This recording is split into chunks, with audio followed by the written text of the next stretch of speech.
There is a middle child in the BMW lineage that for the longest time got absolutely no respect. And frankly, it was a tragedy because the E36 3 Series might just be the sweet spot of the entire history of the brand. You look at the boxy E30 before it, and everyone calls it God's chariot. And then you look at the E46 that came after, and people call it modern perfection, leaving the E36 in this weird limbo of being too plastic for the purists and too old for the modern crowd. But let me tell you, that is exactly why you need to pay attention right now. When this car launched in the early 1990s, specifically 1992 in North America, it was a quantum leap forward in aerodynamics and chassis dynamics, ditching those upright distinct lines for something the Germans called the dolphin shape, covering the headlights behind glass for the first time on a 3 Series, and introducing a level of stability at Autobahn speeds that the previous generation could only dream of.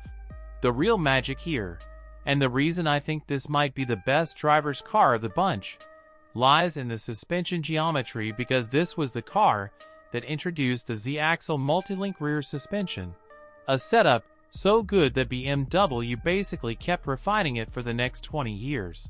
And it allows the rear end to stay planted over bumps, while still letting you rotate the car with the throttle like a total hooligan when you want to. Under the hood, if you are looking at the 6-cylinder models like the 325i or the 328i, you are getting the legendary M50 or M52 inline-six engines, which are essentially bulletproof sewing machines that turn gasoline into the most glorious metallic rasp you have ever heard. These engines are not about massive horsepower figures that will scare you.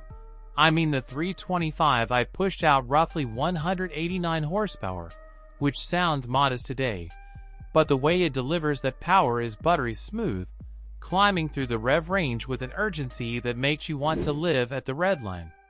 We have to address the elephant in the room though, and that is the interior quality, because if the exterior was a leap into the future, the interior was a bit of a slide into biodegradable materials.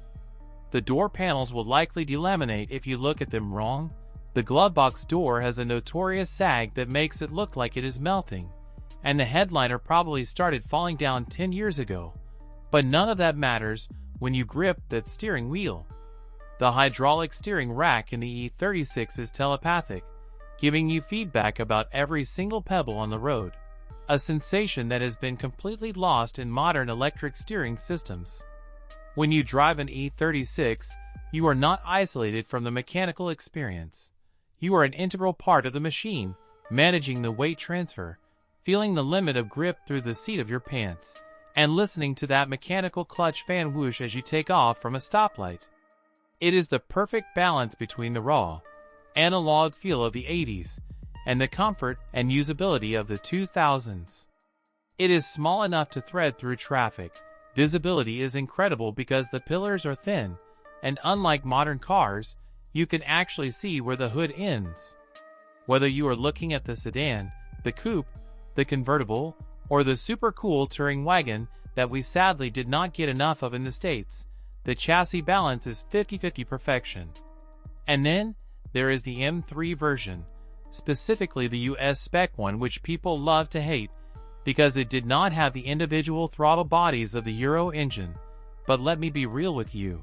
The S50 and S52 engines in the North American M3 are torque monsters on the street and make for a much better daily driver, offering low-end grunt that the high-strung Euro motors lack.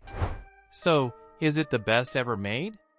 If you value tactile feedback, mechanical honesty, and an inline-six song that sounds like ripping silk, combined with a chassis that rewards skill without trying to kill you, then yes, the E36 stands tall as the peak of analog driving pleasure before technology took over the wheel.